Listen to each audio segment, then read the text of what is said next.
우리는 지금 사순절을 보내고 있는데요. 교회 절기상 그 중에 오늘은 종려주일입니다. 종려주일이라는 말은 예수님께서 십자가를 앞두고 예루살렘에 입성하실 때 이제 많은 군중들이 환호하면서 예수님을 영접할 때 사람들이 종려나무 가지를 들고 흔들며 영접했던 것에서 유래되어서 종려주일이라는 이름을 붙이게 되었습니다. 그리고 종려주일이 지나면 주간이 고난주간입니다. 주님의 고난을 우리가 기억하며 함께 그 걸음을 따라가자는 취지로 고난주간으로 삼고 주님의 고난을 함께 동참합니다. 우리 교회는 그 기간 동안 새벽 예배를 계속 드리고요. 그리고 금요일 날은 주님께서 십자가에서 못 박혀 죽으신 것을 기억하기 위해 성금요일 예배, 성금요일 날은 성금 예배를 8시에 드립니다. 다음 주일은 부활절이 됩니다. 부활절 새벽 예배, 낮 예배 연합으로 함께 드립니다. 사순절이라는 것은 성경에 나와 있는 그런 것은 아닙니다. 다만 성경의 예수님의 발자취와 이런 것들을 기억하기 위해서 신앙의 선배들이 제정한 교회 절기입니다. 교회 절기를 우리가 잘 지키면 그 속에서 많은 영적인 유익을 얻을 수 있기 때문에 여전히 지금도 지키고 있는 것입니다. 제가 올해 진행하던 성경 66권 강해 설교는 이번 주와 다음 주는 종려주일과 부활절 설교를 하고 그 이후에 다시 하도록 하겠습니다. 예전에 어른들이 한 말 중에 남자는 일생에 3번만 운다, 그런 말도 안 되는 이야기가 있었죠. 언제입니까? 태어났을 때 울고, 부모님 돌아가셨을 때 울고, 3번째는 뭐죠? 나라가 망했을 때 운다는 거예요. 청년들이 한동안 이 말을 재미있게 패러디했었습니다. 태어났을 때 운다, 그럼 뭐 이해가 되죠. 부모님 돌아가셨을 때 운다는 것도 이해가 되죠. 나라가 망했을 때 운다, 이게 잘 공감이 안 되는 거예요. 나라가 망해본 것을 본 적도 없고 가까이 경험한 것도 아니고 그러니까 3번째를 상황에 따라 바꿉니다. 군에 입대하는 청년은 남자는 3번 운다, 태어났을 때, 부모님 돌아가셨을 때, 영장 나왔을 때, 이렇게 패러디했습니다. 여자친구에게 채인 청년은 3번째가 뭐겠어요? 똑같다가 3번째는 여자친구에게 채였을 때, F학점 맞은 대학생은 남자는 3번 운다, 쭉 나가다 마지막에 F학점 맞았을 때. 그렇게 좀 재미있게 패러디한 때가 있었어요. 우는 이유가 참 다양하죠. 작가 신경숙 씨의 어머니는 딸이 대학에 가고 싶다고 했을 때 형편이 안 되어서 크게 꾸중했다고 합니다. 그렇지만 딸을 혼내고 돌아서서 어머니는 눈물을 훔칠 수밖에 없었죠. 아마 자식을 키우면서 자식 때문에 울어보지 않은 어머니는 없을 것입니다. 자식을 위해서 흘리는 어머니의 눈물, 참으로 고귀한 눈물이죠. 요즘은 어머니뿐만 아니라 아버지들도 많이 옵니다. 아버지 학교에 가보면 우는 아버지가 참 많습니다. 아내에게 미안해서 울고, 미안할 짓을 왜 했는지 모르겠지만 자식에게 미안해서 울고 이렇게 우는 아버지가 많습니다. 저는 남자도 좀 울 필요가 있다고 생각합니다. 남자는 3번 운다, 옛날 이야기이죠. 요즘은 남자들도 그보다 자주 웁니다. 아무 때나 울어서는 안 되겠지만 울 수 있을 때 울기도 합니다.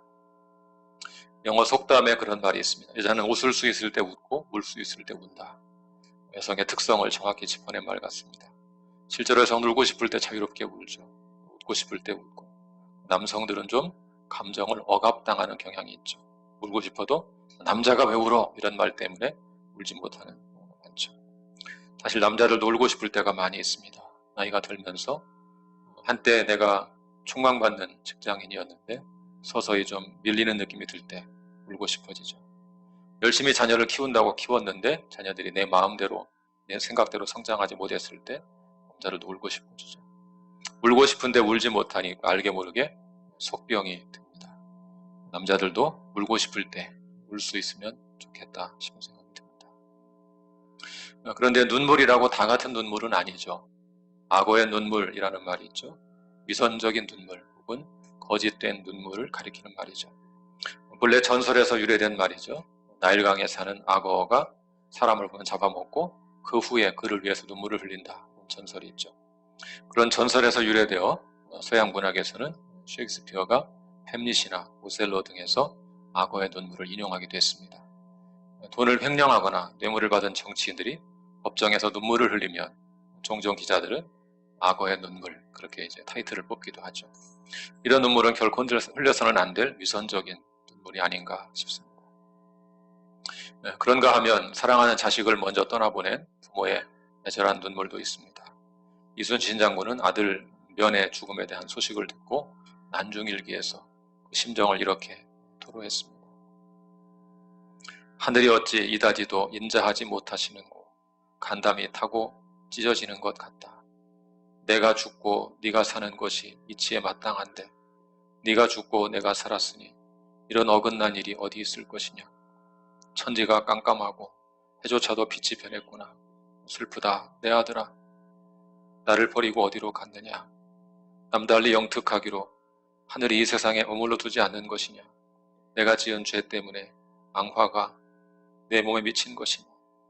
내 이제 세상에 살아있은들 누구에게 의지할 것이냐. 너를 따라 같이 죽어 지하에서 같이 지내고 같이 울고 싶건만은 내 형, 내 누이, 내 어머니가 의지할 곳이 없으므로 아직은 참고 연명해야 한다마는 마음은 죽고 형상만 남아있어 울부짖을 따름이다. 하룻밤 지내기가 1년 같구나. 자식을 먼저 보내고 우는 아버지의 눈물, 그것은 이 세상의 그 어떤 것과도 비교할 수 없는 심장에 붉은 피가 다 타는 것 같은 뜨거운 사랑의 눈물일 것입니다. 그렇다면 과연 예수의 제자인 우리가 흘려야 하는 눈물은 어떤 눈물일까요? 오늘 본문은 우리 예수님께서 빌라도 앞을 떠나 사형장인 골고다 언덕으로 가는 장면에서 벌어지는 사건을 다룹니다. 빌라도에게 사형 선고를 받은 예수님은 십자가를 지고 골고다 언덕으로 올라가십니다. 예수님께서 심한 고문을 당하여 거의 걸음조차 걸을 수 없는 상황이 되자 군병들은 구레네 사람 시몬에게 대신 십자가를 지게 합니다. 당시 예수님의 뒤에는 많은 무리가 따르고 있었습니다. 그 무리는 크게 두 그룹이었습니다. 한 그룹은 단순히 많은 수의 백성들이었습니다. 이 사람들이 어떤 마음으로 따랐는지는 정확히 알 수 없습니다. 6월절이 이스라엘 사람들에게 가장 큰 명절이었기 때문에 당시 예루살렘에는 많은 군중들이 모였을 것입니다. 그런데 6월절과 같은 큰 절기에 자신이 메시아라고 주장하는 예수가 십자가형을 선고받고 골고다 언덕으로 올라가고 있습니다. 예수님에게 특별한 관심이 없던 일반 군중들에게도 이 사건은 큰 흥미를 끌었을 것입니다. 그러므로 여기 있는 많은 수의 백성들이 예수님을 따른 제자라고 볼 수는 없습니다. 그저 단순히 이 사건에 호기심을 가졌던 일반 백성들의 많은 무리가 따르고 있었다. 그렇게 보는 것이 옳을 것입니다. 또 한 그룹은 여인들입니다. 본문 27절을 보면 예수님을 위하여 가슴을 치며 슬피 우는 여인들이 있었습니다. 이 앞에 있는 무리가 단순히 호기심으로 예수님을 따랐다면 이 여인들은 분명히 슬퍼하면서 예수님을 따른 것으로 보입니다. 이 여인들은 가슴을 치며 울었습니다. 가슴을 친다는 말은 슬퍼서 탄식하면서 가슴을 치는 행위를 가리킵니다. 또한 슬피 운다, 이 말은 소리를 내어 울거나 애가를 부르는 것을 가리킵니다. 우리나라로 말하면 곡을 하거나 장송곡을 부르는 것과 비슷할 것입니다. 이 여인들이 예수님의 죽음의 의미를 정확히 이해하고 슬퍼했는지 정확히 알 수는 없습니다. 어떤 학자들은 이 여인들을 단순히 돈을 받고 전문적으로 곡하는 울음꾼들이라고 해석하기도 합니다. 그렇지만 누가복음에 예수님을 따르는 여인들이 많이 등장하는 것을 감안한다면 이 여인들을 그렇게만 볼 수는 없습니다. 누가복음에는 유독 예수님을 따르는 여성들에 대한 기록이 많이 나옵니다. 예수님의 사역을 물질적으로 후원한 여성들도 있었고 또 마지막 십자가를 지는 자리까지 따라온 여성들, 많은 여성들이 예수님을 따른 것으로 나옵니다. 그러므로 이 여성들은 분명히 예수님의 죽음을 슬퍼하면서 예수님을 따라왔을 것입니다. 당시 종교 지도자들이 예수님을 고소하고 죽이는 데 앞장섰지만 모든 유대인들이 다 그런 행동을 지지한 것은 아닙니다. 적어도 이 여성들은 그런 종교 지도자들의 결정을 지지하지 않았습니다. 그들은 죽음을 슬퍼하면서 예수님의 뒤를 따랐습니다. 그런데 갑자기 예수님께서 돌이켜 그 여인들을 향해 이렇게 말씀하십니다. 예루살렘의 딸들아, 나를 위해서 울지 말고 너희와 너희 자녀를 위해서 울라. 이 여인들은 지금 십자가형을 선고받고 골고다 언덕에서 죽임을 당할 예수님 때문에 슬퍼하고 있습니다. 여인들이 예수님을 따르며 우는 것은 지극히 당연하게 보입니다. 곧 죽을 운명에 처한 사람 때문에 우는 것은 얼마나 자연스러운 일입니까? 그런데 주님은 그런 여인들을 향하여 나를 위해서 울지 말고 너희와 너희 자녀를 위해서 울라고 하셨습니다. 왜 예수님은 나를 위해서 울지 말라고 하셨을까요? 여러분, 예수님께서 걸어가시는 길은 실패와 좌절의 길이 아닙니다. 지금 예수님께서 걸어가시는 길은 인류 구원을 위한 위대한 승리의 길입니다. 자기 목숨을 대속의 제물로 바쳐서 우리의 죄를 온전히 제거하기 위한 순교자의 길입니다. 진정으로 이웃을 사랑하는 삶이 무엇인가를 보여주시는 위대한 사랑의 길입니다. 그러므로 예수님의 죽음을 슬퍼할 일이 아닙니다. 왜냐하면 그분은 위대한 승리자로 역사에 기록될 것이기 때문입니다. 그런 각도에서 본다면 예수님께서 나를 위하여 울지 말라고 하신 말씀은 이해가 되죠. 그렇다면 왜 예수님은 나를 위해서 울지 말라 그 말에 그치지 않고 오히려 너희와 너희 자녀를 위해서 울라고까지 말씀하셨을까요? 누가복음을 보면 예수님은 예루살렘의 죄악 때문에 여러 차례 탄식하면서 경고하셨습니다. 누가복음 13장 34절과 35절에서 예수님은 예루살렘을 향해 안타까워하시며 심판의 말씀을 선포하셨습니다. 우리 한번 그 말씀 같이 읽어볼까요? 누가복음 13장 34, 35절 같이 읽겠습니다. 시작. 예루살렘아 예루살렘아 선지자들을 죽이고 내게 파송된 자들을 돌로 치는 자여 암탉이 제 새끼를 날개 아래 모음같이 내가 너희의 자녀를 모으려 한 일이 몇 번이냐. 그러나 너희가 원하지 아니하였도다. 보라 너희 집이 황폐하여 버린 바 되리라. 내가 너희에게 이르노니 너희가 주의 이름으로 오시는 이를 찬송하리로다 할 때까지는 나를 보지 못하리라 하시니라. 하나님은 예루살렘을 향해 끊임없이 선지자를 보내서 회개를 촉구하셨지만 예루살렘은 그 선지자를 거부하고 죽였습니다. 이제 마지막으로 하나님의 아들 예수께서 오셨지만 이번에 역시 그들은 예수님을 거부하고 죽이려고 하고 있습니다. 그런 상황에서 예수께서 예루살렘이 당할 심판을 생각하시면서 가슴 아프게 외치는 것입니다. 누가복음 19장 41절에는 예수님께서 예루살렘 성을 보시고 우셨다는 말씀이 나옵니다. 우리 한번 같이 읽어볼까요? 누가복음 19장 41절부터 44절 가까이 오사 다 같이요. 시작. 가까이 오사 성을 보시고 우시며 이르시되 너도 오늘 평화에 관한 일을 알았더라면 좋을 뻔하였거니와 지금 내 눈에 숨겨졌도다. 날이 이를지라 내 원수들이 토둔을 쌓고 너를 둘러 사면으로 가두고 또 너와 및 그 가운데 있는 내 자식들을 땅에 메어치며 돌 하나도 돌 위에 남기지 아니하리니 이는 내가 보살핌 받는 날을 알지 못함을 인함이니라 하시니라. 예수님은 운명의 도시 예루살렘을 향해 걸어오시다가 성에 가까이 이르렀을 때 성을 보시고 우셨습니다. 왜 예수님께서 예루살렘을 보시고 우셨을까요? 평화의 마을 예루살렘이 앞으로 당할 참혹한 심판 때문이죠. 이제 곧 원수들이 예루살렘 성을 포위하고 성을 완전히 무너뜨릴 것입니다. 돌 하나도 돌 위에 남지 않고 완전히 무너질 것입니다. 그 이유는 예루살렘이 하나님의 보살핌을 끝까지 거부했기 때문입니다. 이런 말씀들을 보면 우리는 왜 예수님께서 여인들을 향해 너희와 너희 자녀를 위해서 울라고 했는지 그 이유를 짐작할 수 있습니다. 예수님은 예루살렘이 당할 심판을 이미 알고 있었습니다. 실제로 이스라엘은 AD 70년에 로마의 티투스 장군에게 포위당해서 완전히 멸망당했습니다. 말 그대로 돌 하나도 돌 위에 남지 않고 철저하게 파괴되었습니다. 우리는 지난 한 주간 예레미야가를 묵상하면서 예루살렘 멸망의 처참한 상황을 볼 수가 있었죠. 그것은 BC 586년에 바벨론에게 멸망당했던 기록입니다. 그리고 그 이후 다시 한번 AD 70년에 로마의 티투스 장군에게 포위당해서 한 번 더 완전히 멸망당하고 맙니다. 시대적 배경은 다르지만 사실은 비슷한 상황이 아마 벌어졌을 것입니다. 예수님은 그런 예루살렘의 운명을 다 알고 계셨습니다. 그런데 지금 여인들은 그런 자신들의 운명은 알지 못하고 예수님의 죽음만 슬퍼하고 있습니다. 그래서 예수님께서 말씀하셨죠. 나를 위해 울지 말고 너희와 너희 자녀를 위해서 울라. 이스라엘은 하나님의 사랑을 거절한 책임을 지게 될 것입니다. 하나님은 자기 백성을 사랑하여 끊임없이 선지자를 보내 회개를 촉구하셨습니다. 마지막에는 당신의 아들 예수 그리스도를 보내서 회개를 촉구했습니다. 그러나 그들은 선지자들의 메시지가 듣기 싫어서 매번 그들을 죽였습니다. 이제 하나님의 아들 예수님의 그 평화의 메시지조차 듣기 싫어하면서 그를 십자가에 못 박으려고 하고 있습니다. 그 모습을 보고 예수님은 그들이 당할 심판을 생각하셨습니다. 십자가의 죽음을 앞두고도 예수님은 자신의 운명이 아니라 백성들의 운명을 생각하셨습니다.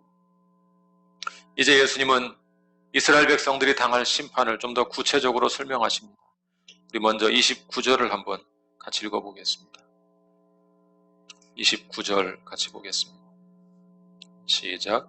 보라, 날이 이르면 사람이 말하기를 잉태하지 못하는 이와 해산하지 못한 배와 먹이지 못한 젖이 복이 있다 하리라. 이 말씀에서 날이 이른다, 그 말은 심판의 날이 이른다는 말입니다. 이제 곧 심판의 날이 이를 것입니다. 그동안 하나님께서 그 은혜로 심판을 미루어 오셨지만 이제 곧 심판의 날이 닥칠 것입니다. 그 심판의 날이 되면 복과 저주가 역전될 것입니다. 평상시에는 아이를 임신하고 출산하고 그 아이에게 젖을 먹이는 자가 복이 있습니다. 당시 사람들은 임신하지 못하고 출산하지 못하고 젖을 먹이지 못하는 자는 저주받은 자라고 생각했었습니다. 그러나 심판의 날이 되면 상황이 역전될 것입니다. 그날이 되면 임신하지 못하고 출산하지 못하고 젖을 먹이지 못하는 자가 복이 있을 것입니다. 왜 그렇습니까? 예루살렘의 멸망은 이스라엘 백성들에게 극심한 고통을 줄 것입니다. 그런 재난의 날에는 차라리 자녀가 없는 것이 복이 될 것입니다.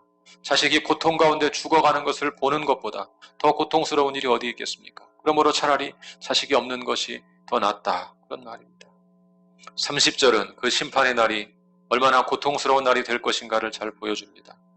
30절 같이 보겠습니다. 시작. 그때 사람이 산들을 대하여 우리 위에 무너지라 하며 작은 산들을 대하여 우리를 덮으라 하리라. 그날이 되면 예루살렘이 당하는 고통이 얼마나 심한지 사람들은 차라리 죽기를 원할 것입니다. 산들과 작은 산들이 산사태를 일으켜 자신들을 덮었으면 좋겠다고 말합니다. 사람이 극심한 고통 가운데 있으면 차라리 죽기를 갈망합니다. 이렇게 사느니 차라리 죽는 것이 낫다고 생각할 수 있습니다. 그 심판날이 되면 이스라엘 사람들은 그런 고백을 하게 될 것입니다. 그 정도로 이스라엘 백성들이 겪을 심판은 크고 두려운 것입니다. 31절에서 예수님은 그 당시 이스라엘 백성이 자주 사용하던 속담을 인용하십니다. 31절을 같이 보겠습니다. 31절 시작. 푸른 나무에도 이같이 하거든 마른 나무에는 어떻게 되려 하시니라. 푸른 나무는 태우기가 어렵습니다. 그러나 마른 나무는 쉽게 불에 탑니다. 푸른 나무가 죄 없는 의인이라면 마른 나무는 죄인을 의미합니다. 그런 죄가 없는 예수님도 십자가형을 선고받고 고난을 당합니다. 그렇다면 하나님의 사랑을 끝까지 거부한 이스라엘의 죄는 얼마나 극심한 심판을 받겠습니까? 29절부터 31절의 예수님의 설명은 왜 예수님께서 여인들에게 너희와 너희 자녀를 위하여 울라고 했는지 그 이유를 잘 알려줍니다. 예수님은 이스라엘이 당할 심판을 보고 계십니다. 그러나 이스라엘 백성은 자신들이 곧 당할 무서운 심판을 전혀 보지 못합니다. 더 무서운 심판을 눈앞에 둔 사람들이 위대한 승리자이신 예수님을 보고 울고 있습니다. 이 얼마나 아이러니한 일입니까? 정말 울어야 할 사람들은 자신들인데 자신들을 보고 울지 않고 남을 보고 울고 있습니다. 우리는 지금 울지 않는 시대에 살고 있습니다. 아니, 정확히 말하면 울어야 할 것을 위해서는 울지 않고 울 필요가 없는 것을 위해서는 우는 시대에 살고 있습니다. 무엇을 위해서 울어야 할 것인지 알지 못합니다. 그래서 울 필요가 없는 세상 재물을 위해서는 울고 영원한 가치를 가지고 있는 우리 영혼을 위해서는 울지 않습니다. 이 말씀을 볼 때마다 저는 2004년 9월을 떠올리지 않을 수가 없습니다. 2004년 9월에 우리 교회 윤배영 형제라는 젊은 찬양 인도하던 형제가 선교지에 갔다가 선교지에서 주님의 품에 안기는 일이 벌어졌습니다. 윤배영 형제가 주님의 품으로 먼저 떠난 후 드렸던 장례 예배, 그날을 제가 잊을 수가 없습니다. 그날 예배를 드리는데 대다수의 성도들이 울고 있었습니다. 젊은 형제가 갑작스럽게 우리 곁을 떠났다는 것 때문에 안타깝고 슬퍼서 다들 울고 있었습니다. 제가 앞자리에 앉아있다가 돌아서서 우는 성도들을 바라보았습니다. 주님께서 그때 갑자기 본문의 이 말씀을 제게 들려주셨습니다. 예루살렘의 딸들아, 나를 위하여 울지 말고 너희와 너희 자녀를 위해서 울라. 그때 그 말씀이 제게 이렇게 들렸습니다. 사랑하는 새누리 성도들아, 윤배영 형제를 위해서 울지 말고 너희와 너희 자녀를 위해서 울라. 그날 우리는 우리 곁을 먼저 떠난 형제를 위해 울었습니다. 그러나 그 형제는 이미 위대한 믿음의 승리자가 되었습니다. 비록 젊은 형제였지만 그 형제는 여러 성도들의 존경을 받을 정도로 위대한 믿음의 본을 보이다가 영광의 승리자로 천국에 갔습니다. 우리 입장에서는 그 형제가 불쌍할지 모르지만 하나님의 관점에서 본다면 정말로 불쌍한 것은 그 형제가 아니라 우리 자신입니다. 왜냐하면 형제는 이미 믿음의 승리자가 되었지만 우리는 아직도 여전히 이 땅에서 세속적인 욕망의 터널을 헤매고 있기 때문입니다. 그러므로 울어야 합니다. 먼저 간 사람들을 위해 울 것이 아니라 살아있는 우리 자신과 우리 자녀들을 위해 울어야 합니다. 세상이 발전할수록 점점 회개의 눈물은 사라져갑니다. 사는 형편이 좋아질수록 가슴을 치며 통곡하는 눈물의 회개는 갈수록 사라져갑니다. 저는 그것이 우리 시대의 아픔이라고 생각합니다. 우리 한국교회 초창기 역사를 생각해 보십시오. 평양대 부흥운동 때 우리 신앙의 선배들은 자신들의 죄 때문에 가슴을 치며 통곡했습니다. 아니 그렇게 먼 옛날로 돌아갈 필요도 없습니다. 제가 어렸을 때만 해도 부흥회를 하면 수많은 사람들이 강변에 천막을 치고 앉아 가슴을 치며 회개했습니다. 사랑하는 성도 여러분, 여러분 최근에 언제 울어보셨습니까?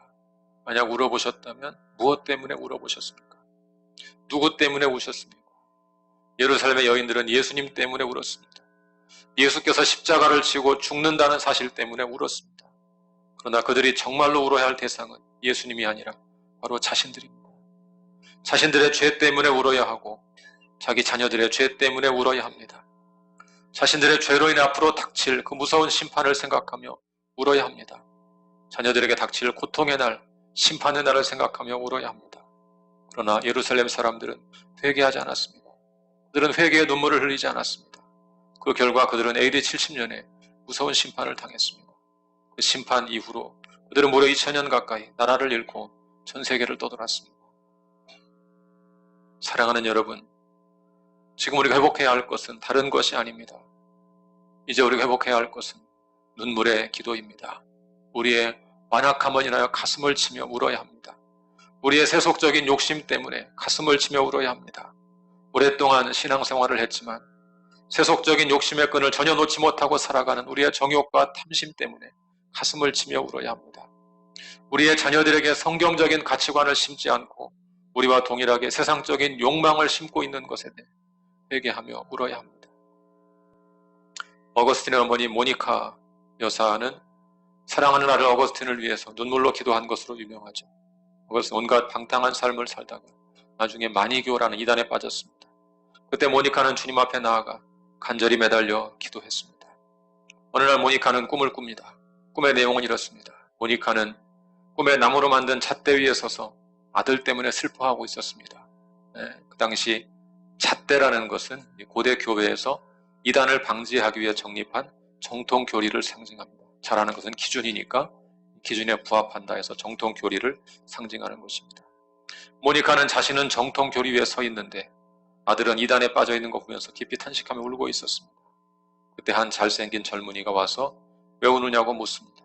모니카는 아들 어거스틴이 이단에 빠진 것 때문에 운다고 대답합니다. 그때 그 젊은이가 이렇게 말합니다. 안심하십시오. 당신의 아들도 당신과 같은 잣대 위에 서 있습니다. 그때 모니카가 다시 보니 자신이 서 있는 잣대 위에 아들 어거스틴도 함께 서 있었습니다. 얼마나 간절히 눈물로 기도했으면 이런 꿈을 꾸었겠습니까? 그러나 현실은 달랐습니다. 아들은 쉽게 돌아오지 않았습니다. 하루는 어거스틴의 어머니 모니카가 한 감독을 찾아가서 아들을 꾸짖고 가르쳐달라고 부탁했습니다. 그때 그 감독이 말합니다. 당분간 그를 내버려 두시오. 그를 위해 하나님께 기도만 하시오. 혼자 책을 읽다가 스스로 자기의 오류에 눈을 떠 하나님에게 등을 돌리고 살고 있는 자신을 발견하게 될 것이오. 그러나 모니카는 계속 울고 불고 매달리면서 아들을 꾸짖어 돌이켜달라고 간청했습니다. 그때 감독이 이렇게 말합니다. 자, 이제 돌아가시오. 염려할 거 없습니다. 이렇게 흘리는 눈물의 자식이 망할 리 없습니다. 나중에 모니카 여사는 그 감독의 대답을 하늘에서 들려온 음성으로 받아들였다 고백했습니다. 결국 어거스틴은 극적으로 회심하고 교회 역사에 길이 남는 위대한 믿음의 사람이 되었습니다. 어머니가 드린 눈물의 기도가 아들의 생애를 완전히 바꾸어 놓은 것입니다. 자녀들을 다 키운 부모들 가운데 지난날에 대해 후회하면서 제게 아픈 사정을 털어놓는 분들이 종종 있습니다. 아이들에게 공부하라고 닥달해서 공부는 잘했는데 결국 마음에 깊은 상처를 받고 있고 치료받는 자녀를 보며 자신의 잘못된 교육에 대해서 후회하며 하소연합니다. 오직 공부 외치며 자녀를 길렀는데 막상 자녀가 성장해서 행복한 결혼 생활을 하지 못하고 고통스럽게 사는 것을 보고 후회합니다. 좋은 대학에 진학시키려고 그토록 애를 써서 목표는 이루었는데 대학에 진학한 후 신앙을 떠나버린 자녀를 보면서 가슴 아파하는 부모들도 보았습니다. 현재 한국에서 이 안티기독교의 최전선에 서 있는 분들 가운데 기독교 가정 출신이 많다는 사실을 아십니까? 전 세계적으로 기독교의 적대적인 세력을 구축한 사람들 가운데 기독교 가정 출신이 많다는 사실을 아십니까? 칼 막스의 아버지도 기독교인이었고 김일성의 어머니도 기독교인이었습니다. 그분들이라고 왜 자기 자녀를 그렇게 기르고 싶었겠어요? 그러나 자녀에게 정말 가르쳐야 할 신앙을 제때 바르게 가르치지 못했을 때 그들은 엄청난 대가를 치러야 했습니다. 사랑하는 성도 여러분, 지금은 울어야 할 때입니다. 십자가를 지신 예수님 때문에 울 것이 아니라 우리와 우리 자녀를 위해서 울어야 합니다. 여전히 세속적 욕망을 버리지 못하고 살아가는 우리 자신의 죄를 회개하며 울어야 합니다. 지금 이대로라면 우리와 동일하게 허망한 세속적 욕망을 따라 살아갈 수밖에 없는 우리 자녀들 때문에 울어야 합니다. 신앙을 떠난 우리 아이들이 앞으로 당할 무서운 심판 때문에 회개하며 울어야 할 때입니다. 우리의 자녀들을 흔들리지 않은 믿음을 가진 진정한 예수의 제자로 기르기 위해 지금 우리는 울어야 합니다. 2000년 전에 자신을 따르던 여인들을 향해 말씀하신 주님께서 오늘도 우리에게 말씀하십니다. 14년 전 윤배영 형제 장례식에서 우리를 향해 말씀하신 주님께서 오늘도 우리에게 동일하게 말씀하십니다. 사랑하는 나의 자녀들아, 나를 위해 울지 말고 너희와 너희 자녀를 위해서 울어라. 지금은 울 때이다. 지금은 웃고 즐길 때가 아니고 울어야 할 때이다. 처음 사랑을 버린 너희 한국 교회를 위해서 울고 돈의 우상에 굴복한 너희 한국 교회를 위해서 울고 살았다 하는 이름은 있으나 실상은 죽은 자 너희들 한국 교회를 위해서 너희 다음 세대를 위해서 울어야 한다. 사랑하는 성도들이여, 나를 위해 울지 말고 너희와 너희 자녀를 위해서 울어라. 우리 함께 기도하겠습니다.